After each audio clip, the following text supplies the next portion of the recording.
Good afternoon. You're here. It's Career Accelerator Hacks Live with me, Sally Spicer. Thank you so much for coming back week after week. As you can see, I'm not on my own. I'm really excited about this one. I have got the amazing Carrie Setford with me, who's going to talk to us all about phobias, all about getting over limiting beliefs. And I'm going to ask Carrie to introduce herself. There is always normally a little lag when people are coming through with questions, but if anyone has got a question, please pop it on, because we are here for a live Q&A.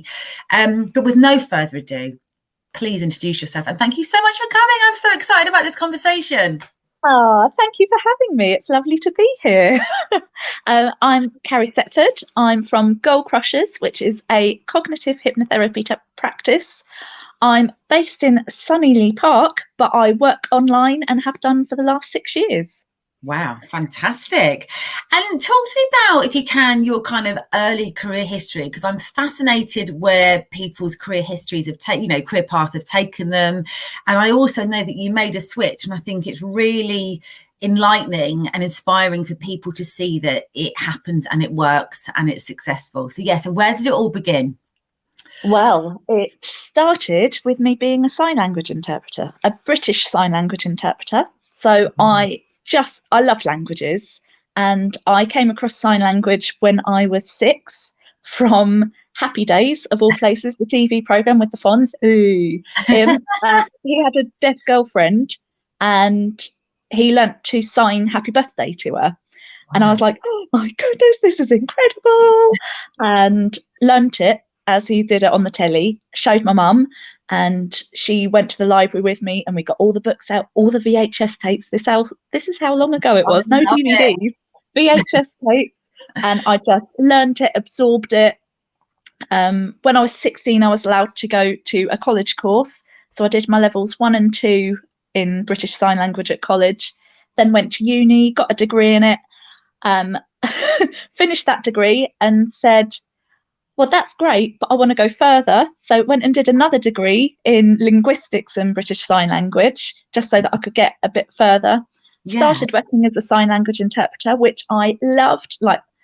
It's such an amazing job. If you love languages, that is totally the job to do, because you get to go to some amazing places and you get to be so nosy about people, because you hear all of the stuff. I mean, you have to keep it confidential. That's something that's always happened in my careers. Everything I do, I keep confidential. But it's so interesting. But then, after about 10 years... I've got a question about this. Hang on, let me just go back to the tiny bit. No, who did you kind of partner with? Who were you supporting? Where did you go on this journey? Well, anywhere where deaf people were. So it was either the deaf people hired me to do the speaking part for them and interpret back, or the hearing people hired me because they had deaf people in their audience or in their meeting, and they wanted me to do the hand slapping and the speaking back that way. So absolutely everywhere. Funnily enough, I mentioned this to my husband the other day. The best place I did interpreting was on the back of a speedboat while my deaf clients were in donuts at the New Forest Water Park, bouncing around, and I'm on the back of the speedboat signing all these instructions at them. Carrie, yeah, amazing. Yeah, I mean, there were other more formal places like courts, and I did a bit for Meridian News. That was quite exciting. Wow. Standing there with a green screen. So all over, absolutely all over. I ended up in education. Right. Which was sort of how I got into cognitive hypnotherapy.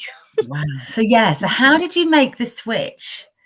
Well, while I was working in education, I was sat at the front of the class, like flapping my hands around like I did while all the students were there. And a spider, a tiny, tiny spider, crawled across a desk. Like, it was quite away from me, but it crawled across. And if you know anyone with a spider phobia, you know that they see spiders way before anyone else. So I used to go into a room and I'd check the corners. I used to unmake my bed. So I saw this spider, I clocked it, and I saw it. And one of the students went, oh, there's a spider. And the teacher said, don't be ridiculous. It's just a little spider. You can cope with that. And I burst into tears because I instantly knew this teacher is going to have no sympathy at all for the fact that I've got this horrible phobia of spiders. You cannot burst into tears in front of teenagers. They will never let you forget it, especially over a tiny spider. So I went and booked in for some Quest Cognitive Hypnotherapy. Found a lady. I don't know how I think I just Googled like spider phobias and she came up. She's still my therapist now. Like, she's brilliant. And I had 3 sessions and I could pick spiders up. Like, the fear had gone. I can pick them up. I can put them out. The big garden ones, the ones with the chunky legs. Yeah. I can pick them up, but I would rather put them in a cup. Whereas before, I would have run out of the house if that had been in the house. Like, I've done that many times. Yeah, we had a spider incident here last week actually, and like me and 2 of my kids were kind of dancing around it, going like, who's gonna do it? I didn't do it. It wasn't me. Well, now I'm just like, oh, hello, Mr. Spider. Out you go. Wow. 3 sessions. And that made me go, this is incredible. I need to find out more about this. And also, I'd started getting to that stage, sometimes in a career, after 10 or so years, you're like, I could do with doing something else. I'd got a bit bored of what I was doing. I was ready for a new challenge. So then I went and did the course at Quest, and it changed my life. Oh, wow. Genuinely. So talk to me about the, and we've had loads of comments already saying we've got people here from Nigeria, from Sydney, from South Africa. We've got Penny Dale, one of my favorite human beings in the whole wide world. High five to hypnotherapists. So thank you all for joining, and Rebecca Jenkins as well. I'm going to be going on Rebecca's podcast soon. So thank you so much for joining. So sorry, I just had to interrupt you then to say that the comments are going crazy already. So I've forgotten we were live. Do you know what? I do that all the time. I'm like normally babbling in the background, but so talk to me, how did it change your life? So what happened? So you go there, you get your mind blown constantly by just the amount of knowledge that you get given. It's just so amazing. And then when you're practicing on each other, because you've got to prove a lot that you are capable before it gets signed off. Right. So you've got to do it at least 3 times successfully to show that you know what you're doing. So we practice on each other all the time. You get rid of all your phobias, you get rid of all your brain blocks. Like, you just evolve while you're doing that course. It is incredible. So it's like self-development as well as learning a new skill that's going to help other people. Yeah. And the support at Quest is incredible. Like, the way I talk about it, I've had people say, is this a cult? Because I'm just like, it's so good. You have to go. It's amazing. You get ongoing support afterwards. You don't pay for it. You get ongoing support. You get peer support. You get an amazing group of supervisors to choose from. It's like joining a family. It's amazing. Oh, incredible. I just know what makes my heart warm. And I think when I work with a lot of people who find their passion and do things for a passion project that turns into a really, really successful career. And they speak exactly how you are, Carrie. They speak with so much enthusiasm and passion. And then if you compare that to some people's 9-to-5s, it's, you don't feel that when it comes across. It's quite difficult to talk about what you love about your job. And I'm really interested to hear about the challenges that people come to you with that are potentially work related, because I'm sure that a lot of people will be able to, relate and resonate. Yeah. I would say probably 40 to 50% of my clients are work related. Wow. Okay. That's really interesting. And what kind of things do they come to you with? Oh, all sorts. It could be boredom at work, not knowing what they want to do next, knowing they want a career change, but not knowing what they want to do, not having the confidence to get out there and do it, not having the confidence to follow their dreams, not believing their dreams are possible. Your dreams are possible, and people don't believe it, but they are. Yeah, absolutely. I completely agree. And I have to talk to you about something very specifically, because Carly, my very good friend, has just said, sign me up. So Carly won't mind me sharing with you, but she has a real phobia of driving. And I'm sure that you work with a lot of people who have this phobia. Yes, especially since lockdown. Okay, I would say since lockdown and coming back out of it, and people are getting back out there, those driving phobias are definitely coming up a lot more. A lot more, actually. But Yeah. it's super easy to get rid of. So talk me through what would happen. Just give me some examples of how you'd kind of, tap into someone and get rid of that phobia and that block. So cognitive hypnotherapy is different to clinical hypnotherapy Okay. in that we work with what you give us. So whereas clinical hypnotherapy is you go with a driving phobia, they pick out all their notes, they know all their knowledge about driving phobias, and they tell you it. Mm-hmm. As cognitive hypnotherapists, we believe that the phobia isn't usually about a thing that you've come to us about. Okay. An example would be, I had my very first panic attack about 4 years ago, completely out of the blue. I was cleaning the bathroom, and I wasn't panicking about cleaning the bathroom. It's just one of those things you do, isn't it? Yeah. So I was able to bring myself out of it, work out what it was, and it was connected to anxiety that I'd had in childhood about being ready on time. And obviously my brain had gone, you've got to hurry up. And then it had gone all the way back to that memory of not being ready on time. Wow. Amazing. Aren't our brains amazing? They really are. They really are. Yeah. So driving phobia isn't usually to do with driving. It's usually to do with control or feeling out of control. Mm-hmm. So what we would do is the first session, I would ask you 10 million questions, about that many, just to get a real feel for what the problem is, where it's come from. Mm-hmm. Some people know, some people don't. Get lots of information from you about it. Mm-hmm. Then the second session, we get rid of it. We just go back to where the problem started. Even if you don't know where it started, we can do that. Yeah. Get rid of the problem, come back to where we are today. The problem is gone. Really that quickly. Then we have another session after about 2 to 3 weeks just to clear up any niggles. So sometimes, especially with driving phobia, people will go out and they'll say, the phobia's gone, I'm absolutely fine, but now when I park, I get panicky or something like that. So we just get rid of any other things that have cropped up. Yeah, that's it. Yeah. Oh, that's brilliant. I work with a lot of people, and a lot of people are unhappy with their work because their work has brought on a lot of anxiety, and that anxiety then becomes kind of out of control, which is then, making them think, I want to go and do something else. What advice would you give with someone who feels like they're suffering from anxiety at work or work-induced anxiety at the moment? I would say take a deep breath, because it's probably not to do with your job. It's probably just the straw that broke the camel's back, and that anxiety has been piling up inside you. And then something happens at work, or a behaviour is created at work that makes you feel really, really anxious about it. If we can get rid of those lower layers of anxiety, that work issue is probably quite small. We can probably get rid of that. That's really interesting, because I think there is so much to be said around being mindful and around looking after yourself and that kind of self-care. All of that stuff that you can do to build that foundation, it must have an impact, in the way that you make decisions in your life and the way that you kind of act throughout your life. Yeah, definitely.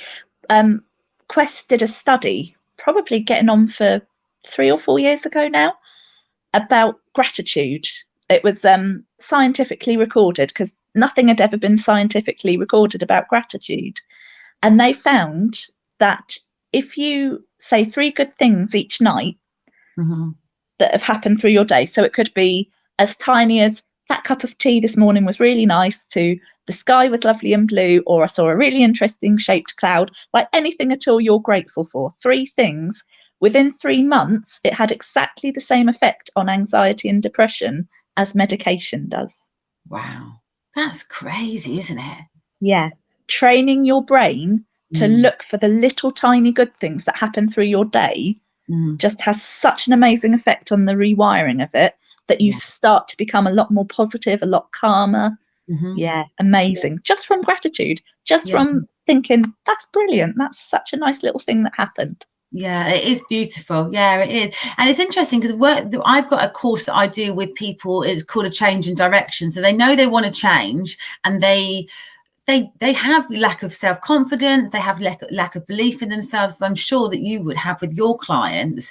And the first session that we do is quite kind of heavy going, and I've had some feedback to say, that first session is kind of group session as well. It's like, goodness me, if I, luckily the whole course isn't like that, but it's all about building that foundation, because I feel that when people are dissatisfied in their jobs, or they're in a place where they're unhappy, or they're in a job that doesn't fulfill them, it really impacts their confidence. So actually, as an individual, they're quite confident, they're quite happy, they've got all these amazing things going on in their lives, but the one thing that's making them unhappy really dampens down any kind of enthusiasm or self-confidence that they've got.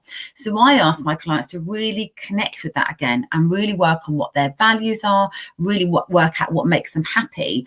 And once they've got that foundation of overcoming those limiting beliefs, and we do some overcoming limiting belief work as well, the feedback that I've had is those limiting beliefs still come in, but they can be battered away a lot quicker and a lot easier, because you can really rationalize with what is fact and what is fiction.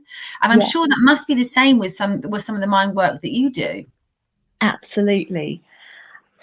The biggest light bulb moment for people with anxiety especially is when they realise it's just thoughts. They're just thoughts. Yeah. You can think about absolutely anything. You can create the thoughts, they can just fly in, but they're just thoughts. They've got no power at all. And as soon as people really, truly believe that and get that, life changes for them. Yeah, which is just, it must be so rewarding for you. I do. I love it. I love my job. I am so lucky that I get to do this, because it's amazing and people are amazing. And the fact that they open up and let me into their brains and let me guide them to where they want to be, it's such a privilege. It really, really is. Yeah. Before I forget, something you said a minute ago made me think, do you come across people, something I found a lot, is when people are unhappy in their careers, it's often the career persona they're putting on that's making them unhappy. So rather than getting to be their genuine selves, they're having to be work version, and that gets them down. Do you find that?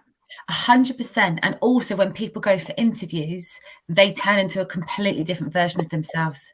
And it's that pressure of being that person who they're trying to be, as opposed to the person who they are. That's where the friction comes.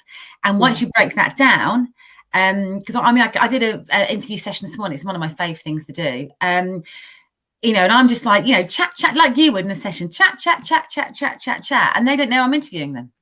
Yeah. In the nicest possible way. They don't know I'm interviewing them. I'm like, okay. And they're like, well, what's your biggest fear? What's your biggest problem? What you're most worried about? And they'll say, and I was like, well, you just answered that, and you just told me this, and this. And they're like, oh yeah, and it is. And I think a lot of being unhappy at work is all down to this work version of yourself. And where you have to be very compliant. We all work in a lot of people work in very patriarchal kind of environments where, you can't, it's very domineering, it's very top down rather than bottom up, and it's stifling. And I think people feel really dissatisfied working in those kind of environments. Yeah. I did some admin work when I needed to supplement how long?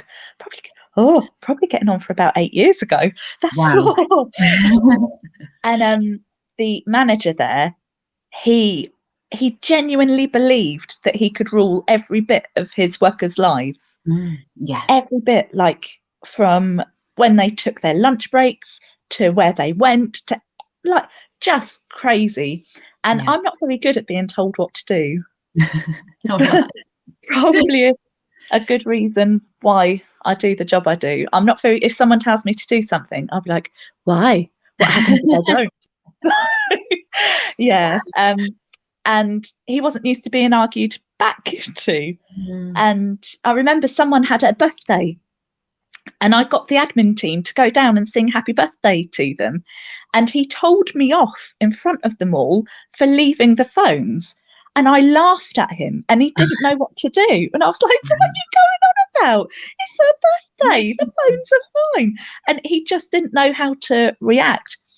And I got into trouble for it, and realised that, I can't work. That makes me unhappy. To be in a place where I can't be myself makes me unhappy. Yeah. And I think there's a huge movement at the moment, which is just amazing, around diversity and inclusion. And it is all about celebrating being yourself at work and coming to work as your whole self and being accepted and included. You know, it isn't just about the diversity piece, it's about the inclusion piece. And I'm really passionate about things like that. And I really encourage, it's really interesting because I've worked in the corporate world for 20 years now, and I've seen a huge shift over that time. And absolutely, you know, I'd work in a, you know, sales dominated environment. It's got to be this, and this. But now it's really celebrated that people have got different ideas and different approaches, because they all get to the same result. They just go about it in completely different ways. Yeah, our brains are all wired so differently, and we've all got so much experience that gets us to where we are. Why wouldn't we encourage that, to people to get the best results, doing their methods, doing what works best for them?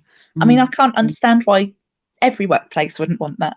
Yeah, absolutely. Yeah. And I think the ones who are really kind of championing that change are the ones that are going to survive genuinely and attract the right people to work for them. So, but we've had a few comments around being a control freak. And also, I'm wondering if this kind of ties in with why we are so reluctant to change, and why people come to both of us and they want to change, but they don't know how to change, and they're so scared of change. So are the two interlinked? Absolutely. You've just got to remember, our subconscious brain just wants to keep us safe. It only wants the best for us. It just does it the wrong way sometimes. So if you've got a job, your subconscious brain is going, well, you've got a job. What are you going on about? Why do you want to change this? This is safe. This is secure. We'll just carry on being miserable because it means we've got a job. You don't need to do that. We just need to retrain that bit of our brain, that block. We need to get rid of it so that we know we can do something that makes us happy. It's fear of change, fear of the consequences, fear of a differing lifestyle. We don't like change as humans. We like patterns. We like everything to be the same. So changing those things can be scary, but once you get through it and once you do it, it's so good. Yeah, I could not agree more. And I think as well, the way that we are wired is that we are rewarded a certain way, aren't we? We're rewarded with a base salary and maybe some commission and maybe some bonus and a little bit of pension. And when you walk away from that, and if you're setting up your own company, that in itself is quite a big kind of mind shift change, isn't it? Into thinking, right, well, how do I pay tax? How do I set this? Because it's kind of all done for you, isn't it? And that's the kind of beauty, if you like, of working for a corporate business. Yeah, absolutely. Have you ever come across motivational maps? No. They're amazing. Oh, they're so good. You answer, I think it's only about 30 questions you answer. It's the most spot on thing I've ever done. Right. To explain my brain and other people's brains around me. I'm very much not money motivated. Like it's just not wired into me. But some people are, and that's brilliant. That's a really good thing. But it means we'll come at tasks completely differently. So if a client comes to me and they say, I want to change career, but I'm really worried, like it's going to be a 30 grand cut for the first few years. I don't know how I'll survive that. I have to put aside it'll be fine, because for their brain, it might not be fine. So we need to work with what their brain's saying and work our way around those issues and put things in place so that the 30 grand drop in wage for the first couple of years doesn't matter. They can still get things that are really important to them. Yeah, so, absolutely. Yeah. I'm going to do it. What's it called? Motivational maps. Motivational maps. Right. Yeah. I'm on this. This sounds brilliant. There's a really good company that do it, local to Southampton, I think. Peas and a Pod Consultancy. Kay there, she's brilliant. She's really good. Yeah. Brilliant. And it's just kind of working. It's figuring out what you're most scared of, isn't it? Being honest about it. And I think once you kind of open the floodgates and you've gone down the route to get some support with Carrie, game changer. Absolute game changer. Yeah. It is. Find the problem, do the work. If you don't know what the problem is, we can figure that out. We really can. Do the work, make the changes, live life amazing. I love it. And I think as well, once you start on this journey of self-development, it's addictive, isn't it? You can't actually then stop, which is Why not would you a want to bad stop? thing. Yeah, I know. It's great though, isn't it? Yeah. I Yeah. wish I'd started this journey 10 years ago, genuinely. And I just feel like, do you know what? I got a fiction book the other day. I was just like, what? Because I've been reading. I can't help myself. I'm just like, right, what can I listen to next? What can I read next? I can't stop myself. So I thought, right, Sally, you have to switch your brain off because you're driving yourself crazy. And yeah, it was just nice just to get lost in a book, like a novel, you know? I do every other. So I What do to fiction, do? non-fiction. Yeah, but the trouble, I don't know if you're the same, but once you start reading something and you're like, oh, I've got to learn more. Oh, I've got to learn more. And I've just started reading this thing, and it's all about chromosomes. Like, I know nothing about this. I know nothing about it at all. But I'm like, well, we've got to change this. We've got to start eating this. We've got to start doing this. It's incredible. Just Wow. yeah, Mind blown. Mind yeah. blown. Right. So, Carrie, how can people find you? Because you're not on LinkedIn. I've I'm not welcomed you onto LinkedIn. But I mean, we're friends on Insta and refer clients to each other, which is just beautiful. But how can people find you? mostly Instagram. That's where I hang out. So I am Goal Crushing with Carrie on Instagram, or you can email me. You can find my website, goalcrushers.co.uk. Yeah, just message me. You're very approachable, so I'm sure people will. Which is fantastic. And have you got any advice to someone who, you know, maybe is thinking about a change? I know that we're going over this subject in lots of different angles, but what one bit of advice would you give to someone who is thinking about going through a change and they feel a little bit scared about it? Get some therapy. Like, that is my advice for everything. Get some therapy. You don't have to feel this way. You can feel a lot more positive. Just get some therapy. Get rid of that issue. Get rid of the blocks. Live life on your terms. Oh, that's so inspirational. Do you know what? I've really, really enjoyed this chat. Thank you Oh, so much. right. And please, everyone, reach out. I'll come on and put some comments on afterwards as how you can reach Carrie and get in touch with her. I really hope we can do this again. That would be lovely, because this is the first time we've properly spoken, isn't it? I know I'm always like, oh, I've just sent someone over to you. Oh, I've just referred someone. But it's nice to have a proper chat. It is. I feel like I know you anyway because I follow all your stuff and, like, you know, message you all the time. But yeah, it's been great. I literally could talk to you all afternoon. But thank you so much, and thank you for sharing your wisdom with us, because it is inspiring and it's going to help so many more people. So thank you so much. Thank you for having me. I really appreciate it. Take care. Have a lovely day. Thank you. Yeah. Bye.